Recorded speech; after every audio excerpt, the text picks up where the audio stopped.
Point of intersection of two lines. हमको दो line का इक्वेशन दे दे और बोले क्या इसके पॉइंट ऑफ इंटरसेक्शन का कोऑर्डिनेट निकालो, तो कैसे निकालेंगे हम लोग? तो क्या बोल रहे हैं हम?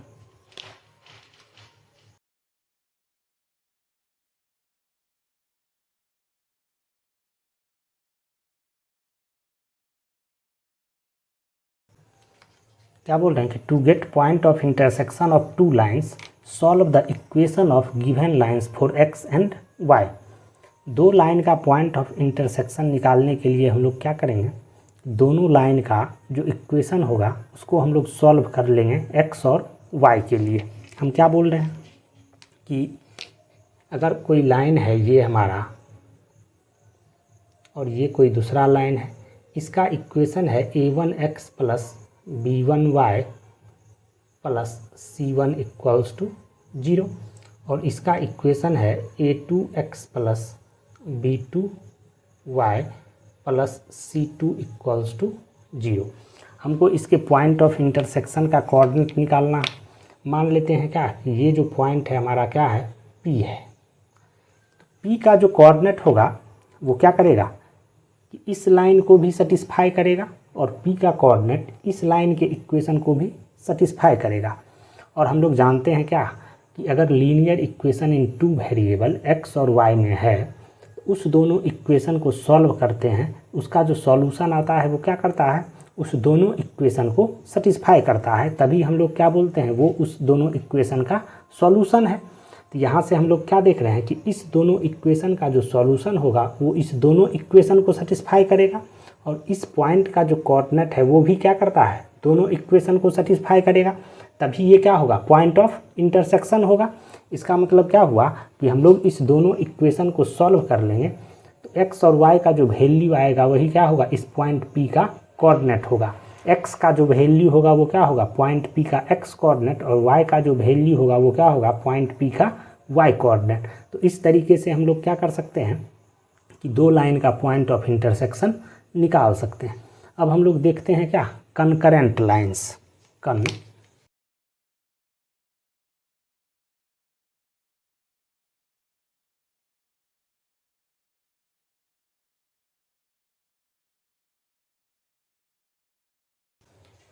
concurrent lines क्या बोल रहे हैं कि 3 or more lines are concurrent if all lines passes through same point।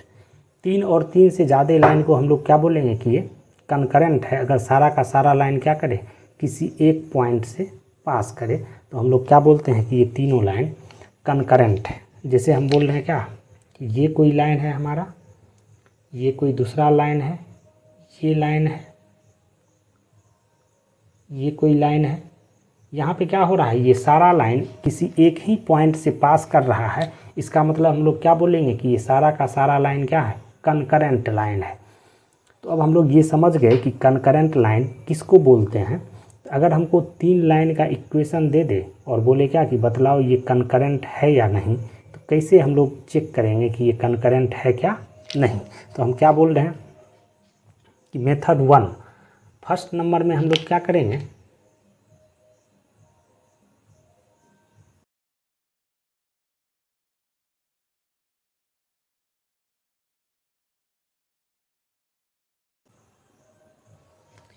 क्या बोल रहे हैं मेथड 1 में, solve any two of given lines if this point also satisfy third line then they are concurrent. अगर 3 लाइन हमको दे दे और बोले क्या कि बतलाओ ये कनकरेंट है या नहीं, तो हम लोग क्या करेंगे, उस तीनों लाइन में से कोई 2 लाइन चूज कर लेंगे और उस इक्वेशन को क्या करेंगे, सॉल्व कर लेंगे। और एक्स वाई का जो वैल्यू आएगा हमारा वो थर्ड इक्वेशन को भी सेटिस्फाई कर दे तो तीनों लाइन क्या हो जाएगा, कनकरेंट होगा। और थर्ड इक्वेशन को सेटिस्फाई नहीं करेगा तो हम लोग बोलेंगे कि ये तीनों लाइन कनकरेंट नहीं है। ऐसा क्यों होता है, हम बोल रहे हैं क्या, मान लेते हैं कि ये कोई 2 लाइन है हमारा, ये लाइन L1 है और ये लाइन L2 है। इसका पॉइंट ऑफ इंटरसेक्शन हम लोग मान लेते हैं क्या है, ये P इसका पॉइंट ऑफ इंटरसेक्शन है। अब इस दोनों को अगर हम लोग सॉल्व कर लें, इस दोनों को सॉल्व कर लें तो हमको पॉइंट P का कोऑर्डिनेट मिल जाएगा। अब P का जो कोऑर्डिनेट है वो लाइन 3 को भी सेटिस्फाई कर रहा है। इसका मतलब क्या हुआ कि वो लाइन 3 भी इस पॉइंट से पास कर रहा है। इसका मतलब क्या होगा कि तीनों लाइन कनकरेंट होगा। तो यहाँ पे अगर L3 है, L3 क्या होगा, ऐसा होगा जो इस पॉइंट से पास करेगा। अब हम लोग देखते हैं क्या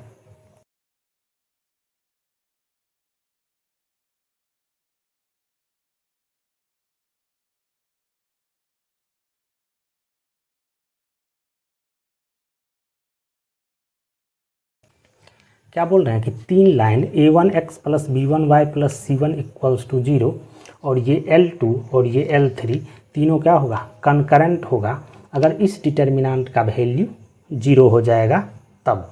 तो यहाँ पे हम लोग इस डिटर्मिनेंट को कैसे याद रखेंगे, ये डिटर्मिनेंट क्या है, लाइन L1 जो है उसमें एक्स वाई का जो कोएफिशिएंट है वो और कांस्टेंट टर्म जो है वो क्या है, इस डिटर्मिनेंट का फर्स्ट रो फॉर्म कर रहा है। ठीक इसी तरीके से L2 में x और y का जो कोएफिशिएंट है वो और जो कांस्टेंट टर्म है वो, ये तीनों क्या कर रहा है, सेकेंड रो फॉर्म कर रहा है। और इक्वेशन 3 का जो x y का कोएफिशिएंट है वो और कांस्टेंट टर्म है वो, ये मिलके क्या कर रहा है, हमारा रो 3 फॉर्म कर रहा है। अगर इस डिटर्मिनेंट का वैल्यू 0 हो जाएगा तो हम लोग क्या बोलेंगे कि ये तीनों लाइन क्या है, कनकरेंट है। अब ऐसा क्यों होता है, हम लोग डिटर्मिनेंट में पढ़े हैं कि इस लाइन को और इस लाइन को सॉल्व करेंगे, इस इक्वेशन और इस इक्वेशन को सॉल्व करेंगे और x और y का जो वैल्यू आएगा उसको अगर इस इक्वेशन में पुट कर देंगे तो उस इक्वेशन में पुट करने के बाद जो एक्सप्रेशन आएगा हमारा उसको सिंप्लीफाई करेंगे तो वो इस डिटर्मिनेंट के फॉर्म में आएगा। और हम लोग अभी देखे हैं कि अगर 2-3 लाइन कनकरेंट होता है, मतलब उस दो लाइन का जो पॉइंट ऑफ इंटरसेक्शन होता है वो थर्ड लाइन पे लाई करता है। तो इस तरीके से हम लोग क्या कर सकते हैं कि चेक कर सकते हैं कि 3 लाइन कनकरेंट है या नहीं।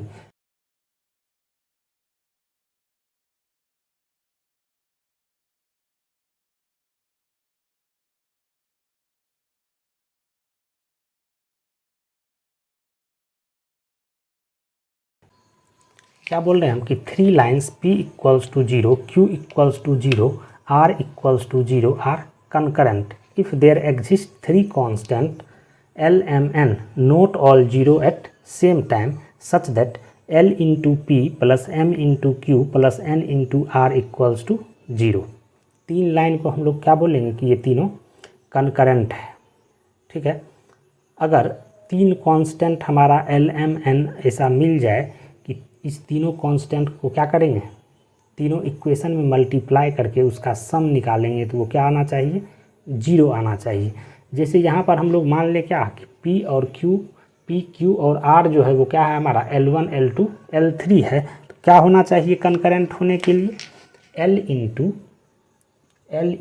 A1x plus B1y plus C1 plus M into A2x plus B2y plus C2 plus N into A3x plus B3y plus C3 equals to 0।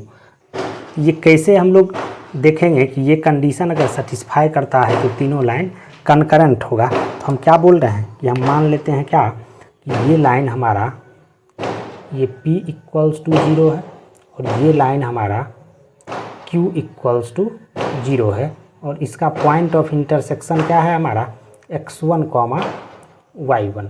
x1, y1 जो है ये क्या है, P और Q का पॉइंट ऑफ इंटरसेक्शन है। मतलब इस लाइन और इस लाइन का जो पॉइंट ऑफ इंटरसेक्शन है वो क्या है, x1, y1। इसका मतलब क्या होगा कि x1, y1 इस दोनों इक्वेशन को सेटिस्फाई करेगा। इसका मतलब क्या होना चाहिए कि a1x1 plus b1y1 plus C1 equals to 0 होगा, या नहीं तो क्या होगा हमारा second number a2x1 plus b2y1 plus C2 equals to 0, ये होगा। अब हम बोल रहे हैं क्या कि 3 लाइन कनकरेंट कब होगा, जब तीसरा लाइन जो होगा क्या करेगा, इसी पॉइंट से पास करेगा, इस पॉइंट से पास करेगा तो क्या होगा, कनकरेंट होगा, नहीं तो कनकरेंट नहीं होगा। इसमें अगर हम लोग x1 y1 पुट कर देंगे तो ये हमारा क्या है, ये आ जाएगा क्या, ये आ जाएगा हमारा ये L into 0 plus M into 0 plus N into A3x1 plus B3y1 plus C3 equals to 0। Concurrent होने के लिए क्या होना चाहिए हमारा, L M N जो है उस तीनों में से कोई एक कम से कम क्या हो, नॉन जीरो होना चाहिए। तो हम लोग मान लेते हैं यहाँ पे क्या कि N जो है हमारा, N वो जीरो के इक्वल नहीं है। N जीरो के इक्वल नहीं होगा, दिस इम्प्लाइज क्या हो जाएगा, A3x1 plus B3y1 plus C3 equals to क्या हो जाएगा हमारा, C3 इक्वल्स टू 0। इसका मतलब क्या होगा कि x1, y1 इस इक्वेशन को भी सेटिस्फाई कर रहा है।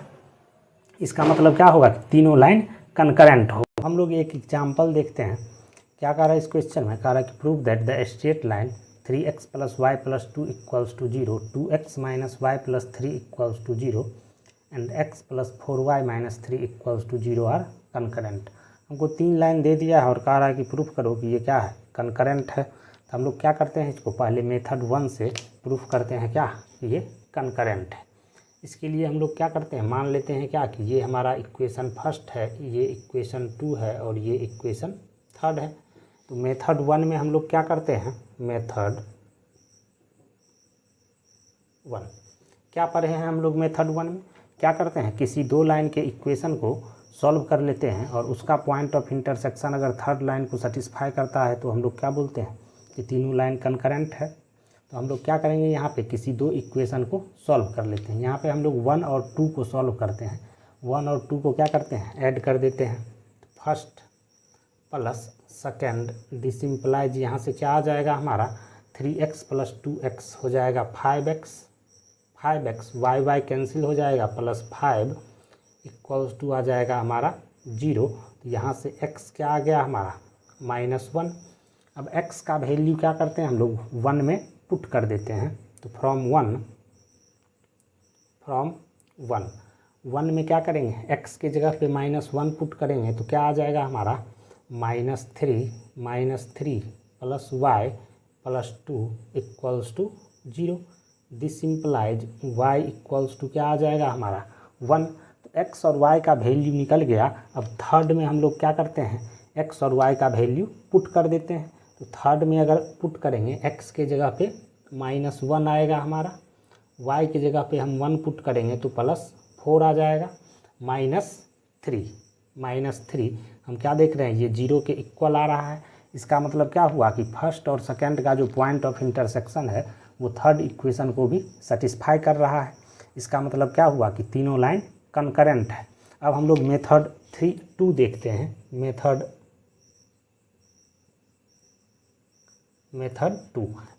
2 में क्या करते हैं हम लोग, डिटर्मिनेंट बना लेते हैं। ये जो हमारा 3 इक्वेशन दिया हुआ है इससे हम लोग क्या करते हैं, एक डिटर्मिनेंट बना लेते हैं। क्या करते हैं, फर्स्ट रो में इक्वेशन 1 का x और y का जो कोएफिशिएंट है वो और कांस्टेंट टर्म को लिखते हैं। यहाँ आ जाएगा हमारा 3, 1 और 2।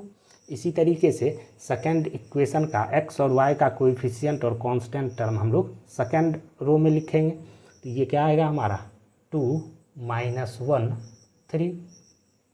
फिर क्या करेंगे हम कि थर्ड रो में थर्ड इक्वेशन का x y का कोएफिशिएंट और कांस्टेंट टर्म लिखेंगे। ये आ जाएगा हमारा 4 -3, 1 4 -3। अब अगर इस डिटर्मिनेंट का वैल्यू 0 हो जाए मतलब तीनों लाइन क्या होगा, कनकरेंट होगा। तो हम क्या करते हैं, इसको एक्सपेंड कर देते हैं। अगर रो 1 के अलोंग इसको एक्सपेंड करें तो क्या आ जाएगा 3 × 3 -12 -1 × क्या आएगा हमारा -6 -3 प्लस 2 × क्या आएगा हमारा 8 + 1। इसको सिंप्लीफाई करें तो क्या आएगा हमारा 3 - 12 हो जाएगा -9 × 3 मतलब -27 और ये आ जाएगा हमारा क्या +9 और ये आ जाएगा हमारा क्या +18। तो हम क्या देख रहे हैं कि ये 0 आ रहा है, इसका मतलब क्या होगा कि तीनों लाइन कंकरेंट होगा। अब हम लोग देखते हैं क्या मेथड 3। मेथड 3 में क्या करते हैं,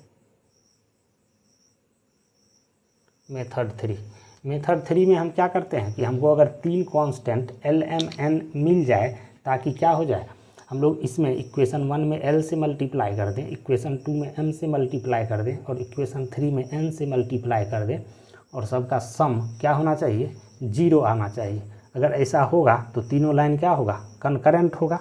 हम लोग मान लेते हैं कि 3 कांस्टेंट L M N ऐसा एग्जिस्ट करता है, तो यहाँ पे क्या होना चाहिए कंकरेंट होने के लिए, ये हो जाएगा हमारा L into 3x plus y plus 2 plus m into ये आएगा हमारा 2x minus y plus 3 plus n into क्या आ जाएगा x plus 4y minus 3 equals to 0। ये आना चाहिए।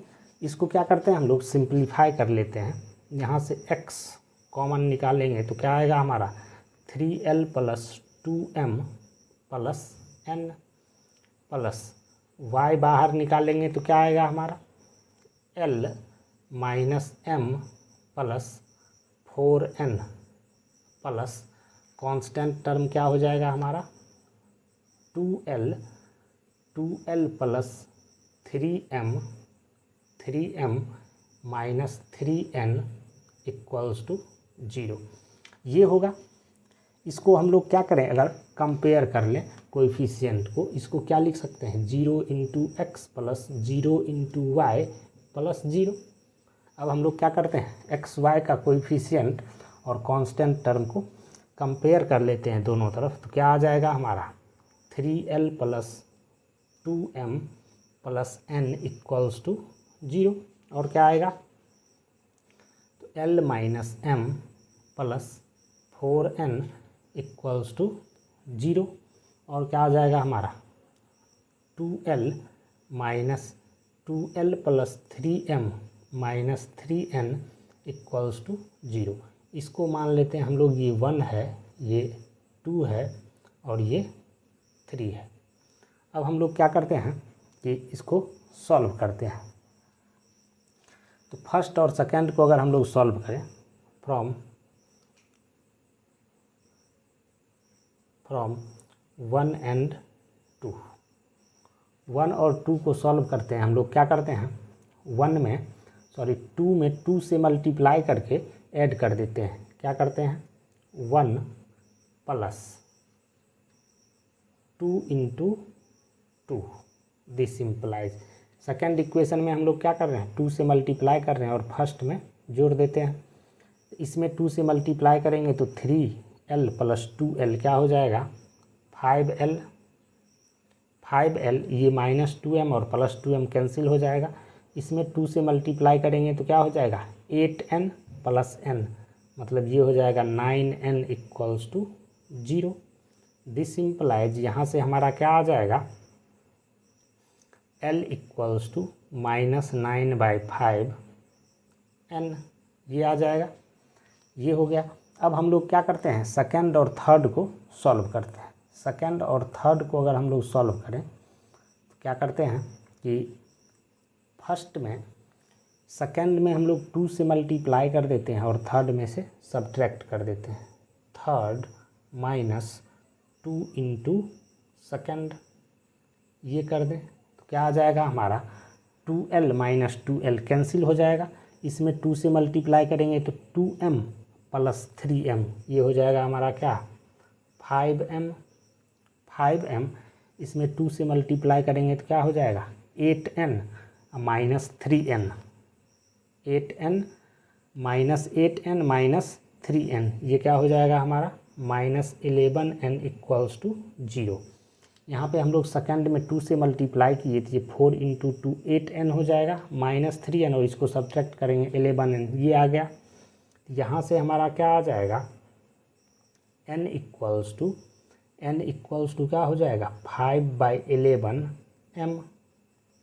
इसको यहाँ से हम लोग सिंप्लीफाई करें तो n इक्वल्स टू क्या आएगा हमारा -5l/9 ये हो जाएगा। तो यहाँ से क्या आ गया हमारा, ये सारा क्या है इक्वल है, इसका मतलब क्या होगा, ये आ जाएगा हमारा क्या n equals to -5l/9 equals to 5/11m।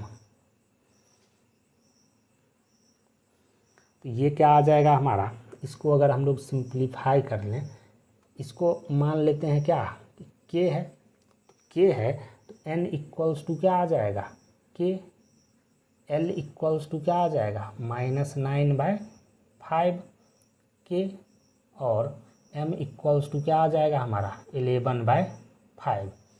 यहाँ पे हम लोग क्या करते हैं k नॉट इक्वल्स टू 0, ये मान लेते हैं कि k क्या है 0 के इक्वल नहीं है, कोई भी नंबर है रियल नंबर।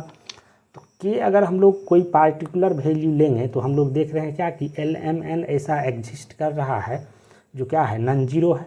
जैसे हम लोग अगर यहाँ पे k इक्वल्स टू 1 मान लें, for k equals to 1, k अगर 1 मान लेंगे तो l का वैल्यू क्या आएगा 9/5, m का वैल्यू 11/5 और n का वैल्यू 1 आएगा। तो ये देख रहे हैं हम लोग क्या कि LMN का वैल्यू नॉन जीरो वैल्यू क्या है एग्जिस्ट कर रहा है, जो क्या करेगा इस कंडीशन को फुलफिल करेगा। ऐसा हज़ारों वैल्यू हो सकता है, हम लोग k का डिफरेंट वैल्यू पुट करेंगे तो डिफरेंट वैल्यू LMN का आ जाएगा। तो हम लोग क्या बोलेंगे कि ये तीनों लाइन क्या है कंकरेंट है। अब हम लोग पढ़ते हैं फैमिली ऑफ लाइंस।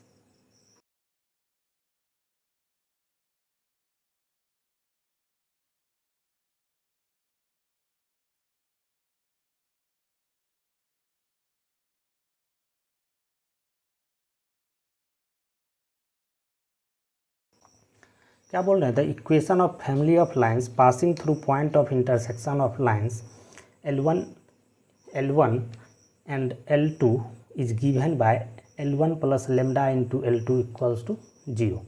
अगर हमको दो लाइन का इक्वेशन दे दे और क्या है उसके पॉइंट ऑफ इंटरसेक्शन से पास करता हुआ लाइन का इक्वेशन हमको निकालना हो तो हम लोग क्या करेंगे, उस दोनों इक्वेशन में से कोई एक इक्वेशन ले लेंगे और उसमें किसी कांस्टेंट लेमडा से मल्टीप्लाई करके दूसरे इक्वेशन में जोड़ देंगे तो क्या होगा हमारा रिक्वायर्ड लाइन का इक्वेशन आ जाएगा। अब हम लोग देखते हैं क्या कि L1 plus lambda into L2 जो है ये फैमिली ऑफ स्ट्रेट लाइन को कैसे रिप्रेजेंट करता है, जो क्या हो कि L1 और L2 के पॉइंट ऑफ इंटरसेक्शन से पास करे। तो हम क्या बोल रहे हैं कि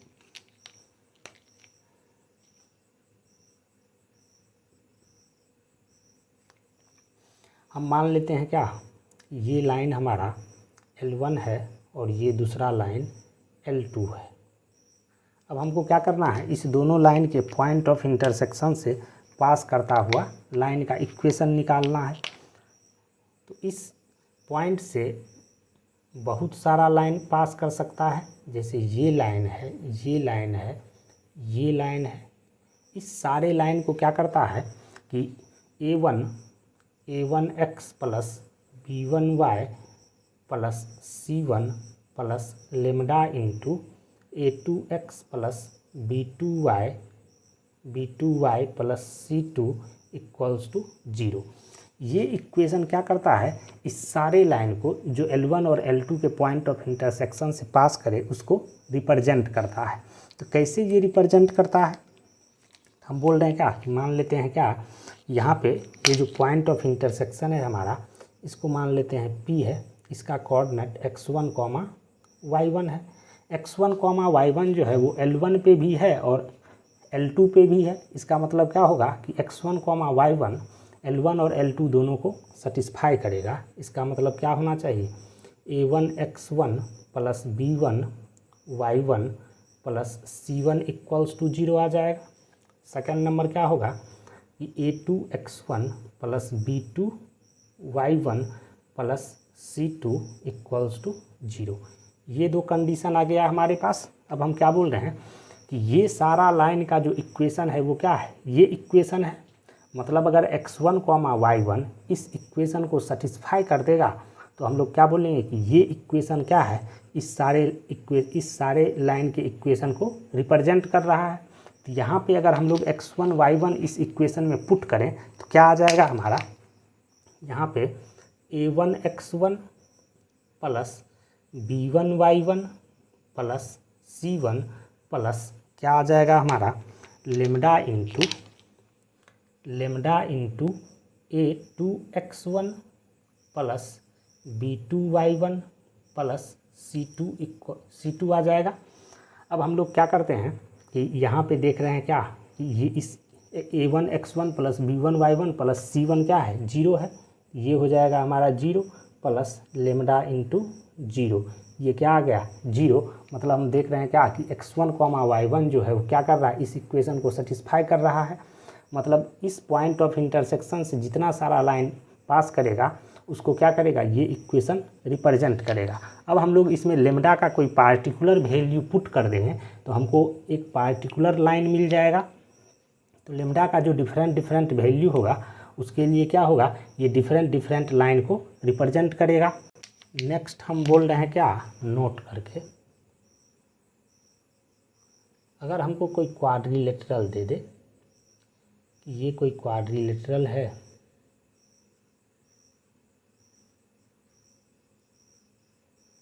A B C D, ये कोई क्वाड्रिलेटरल है और इसके साइड का हमको इक्वेशन दिया हुआ है। मान लेते हैं हम लोग क्या कि AB का इक्वेशन U1 इक्वल्स टू 0, इसका इक्वेशन U2 इक्वल्स टू 0 और इसका इक्वेशन U3 इक्वल्स टू 0 और इसका इक्वेशन U4 इक्वल्स टू 0, ये गिवन है।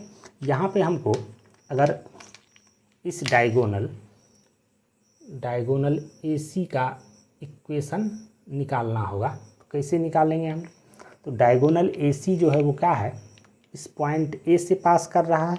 मतलब इसका ये क्या हो जाएगा, ये U1 और U4 के पॉइंट ऑफ इंटरसेक्शन से पास करता हुआ लाइन हुआ। तो यहाँ पे हम लोग क्या लिख सकते हैं, इक्वेशन ऑफ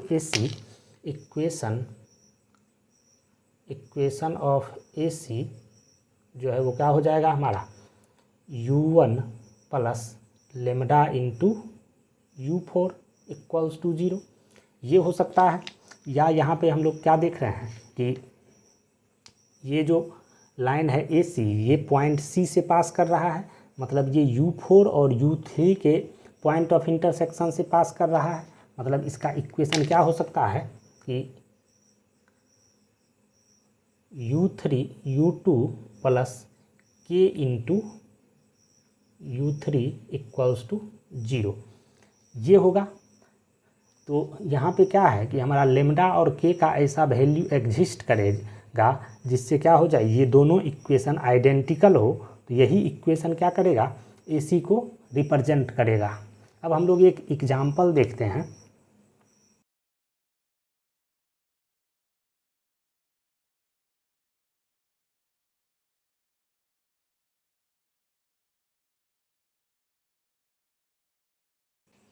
क्या बोल रहे हैं हम कि find the equation of line passing through origin and point of intersection of lines x plus y plus 4 equals to 0 and 3x minus y minus 8 equals to 0। यहाँ पे हमको क्या करना है, ऐसा स्ट्रेट लाइन का इक्वेशन निकालना है जो क्या है, इस लाइन और इस लाइन के पॉइंट ऑफ इंटरसेक्शन से पास कर रहा है और वो लाइन ओरिजिन से भी पास कर रहा है। हम लोग अभी पढ़े हैं कि दो लाइन के पॉइंट ऑफ इंटरसेक्शन से पास करता हुआ लाइन का इक्वेशन क्या होता है, L1 plus lambda into L2 equals to 0। इस इक्वेशन इस लाइन और इस लाइन के पॉइंट ऑफ इंटरसेक्शन से पास करता हुआ लाइन का इक्वेशन क्या हो जाएगा हमारा, यहाँ से ये आ जाएगा 3x minus y minus 8 plus lambda into x plus y plus 4 equals to 0, ये आ जाएगा। अब यहाँ पे क्या गिवन है, कह रहा है क्या, ये लाइन जो है ओरिजिन से पास कर रहा है, मतलब ओरिजिन का कोऑर्डिनेट क्या करेगा, इसको सेटिस्फाई करेगा। इसका मतलब क्या हो जाएगा 3 into 0 minus 8 plus lambda into 0 plus 0 plus 4 equals to 0, ये क्या आ जाएगा, this implies 4 lambda equals to 8, this implies lambda equals to क्या हो जाएगा हमारा 2। तो लेमडा का वैल्यू यहाँ पे 2 आ गया। लेमडा का वैल्यू यहाँ पे हम लोग पुट कर देंगे तो रिक्वायर्ड लाइन का इक्वेशन आ जाएगा। तो लेमडा यहाँ पे हम लोग पुट करेंगे तो ये आ जाएगा 3x minus y minus 8 plus 2 into x plus y plus 4 equals to 0। इसको अगर हम लोग सिंप्लीफाई करें तो 3x प्लस 2x क्या हो जाएगा 5x minus y plus 2y क्या हो जाएगा plus y minus 8 plus 8 equals to 0। ये रिक्वायर्ड इक्वेशन हमारा आ गया क्या 5x plus Y equals to 0। एक और क्वेश्चन देखते हैं हम लोग क्या कह रहा है question. Obtain the equation of line passing through point of intersection of lines x minus 3y plus 1 equals to 0 and 2x plus 5y minus 9 equals to 0 and equally inclined to axes. कह रहा है क्या ऐसे line का equation निकालो जो क्या कर रहा है इस दोनों लाइन के पॉइंट ऑफ इंटरसेक्शन से पास करता है और वो लाइन क्या है इक्वली इंक्लाइंड है एक्सेस के साथ। तो हम लोग क्या करते हैं यहाँ पे पहले जानते हैं क्या कि दो लाइन के पॉइंट ऑफ इंटरसेक्शन से पास करता हुआ स्ट्रेट लाइन का इक्वेशन क्या होता है L1 plus lambda into L2 equals to 0। यहाँ पे हम लोग क्या करते हैं इस इक्वेशन में लेमडा से मल्टीप्लाई करके इस इक्वेशन में ऐड कर देते हैं। तो क्या आ जाएगा रिक्वायर्ड लाइन का equation x minus 3y plus 1 plus lambda into हो जाएगा 2x plus 5y minus 9 equals to 0। इसको अगर हम लोग सिंप्लीफाई कर लें तो क्या आ जाएगा हमारा ये आएगा क्या 2 लेमडा प्लस 1 इंटू एक्स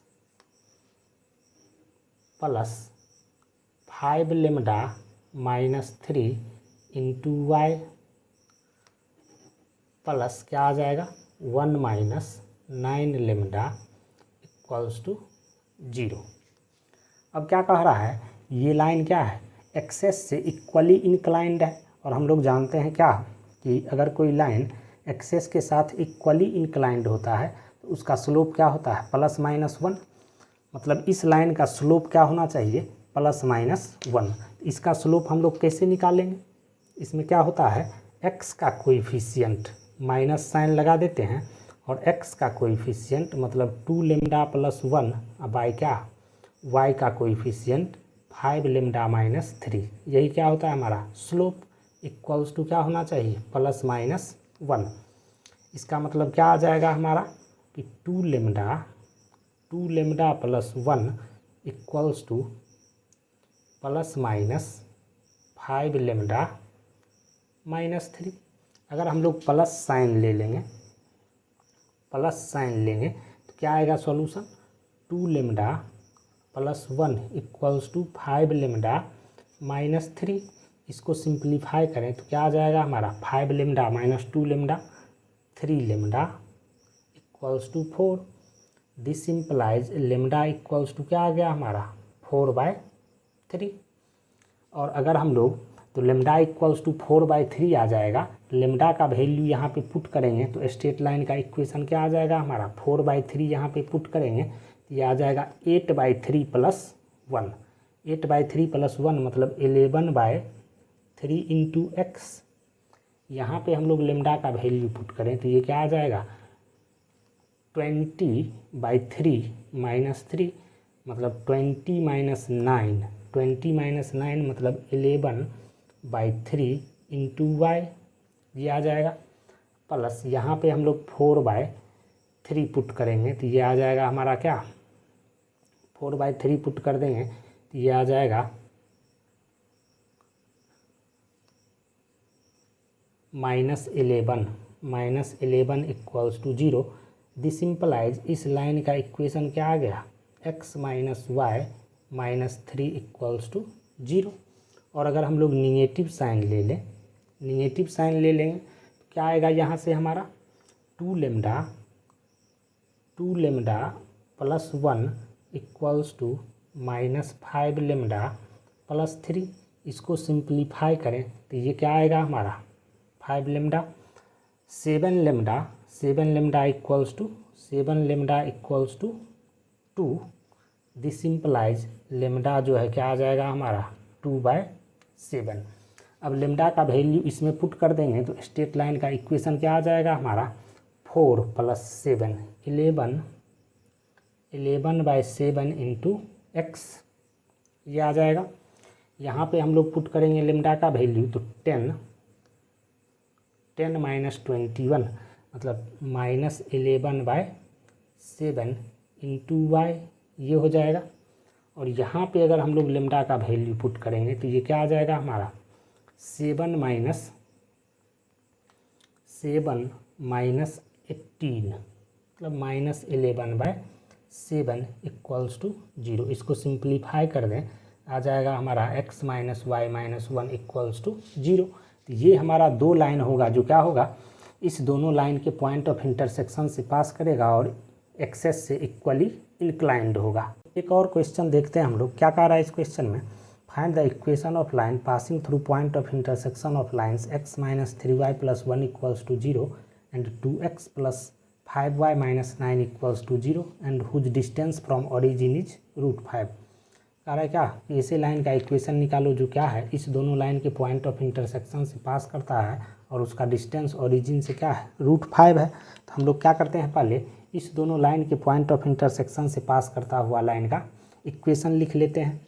क्या होगा इस लाइन का इक्वेशन ये हो जाएगा x - 3y + 1 + lambda into 2x + 5y - 9 = 0। इसको अगर हम लोग सिंप्लीफाई करें तो ये आ जाएगा 2 lambda + 1 into x 2 lambda + 1 into x plus क्या हो जाएगा 5 लेमडा -3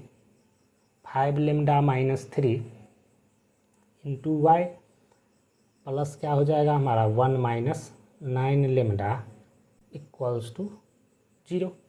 1 - 9 लेमडा = 0 ये आ गया। कह रहा है क्या कि इस लाइन का डिस्टेंस जो है ओरिजिन से क्या है ओरिजिन से इस लाइन का डिस्टेंस √5 है। तो हम लोग क्या करते हैं कि इस लाइन का डिस्टेंस अगर ओरिजिन से निकालें तो क्या करते हैं एक्स और वाई की जगह पे ओरिजिन का कोऑर्डिनेट पुट कर देंगे। यहाँ पे 0 पुट करेंगे यहाँ पे 0 पुट करेंगे ये क्या होगा 0।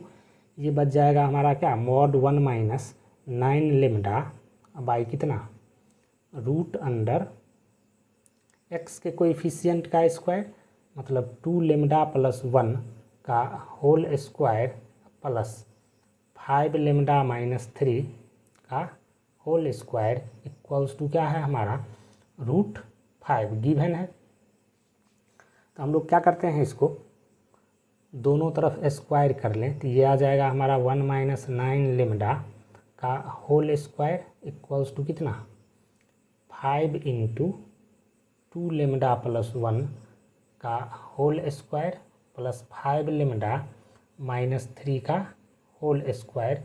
इसको हम लोग सिंप्लीफाई करें तो क्या आएगा हमारा 1 - 18 lambda plus 81 lambda square = 5 into क्या हो जाएगा 4 lambda square plus 4 lambda plus 1 plus ये हो जाएगा 25 लेमडा स्क्वायर माइनस क्या हो जाएगा 30 लेमडा प्लस 9।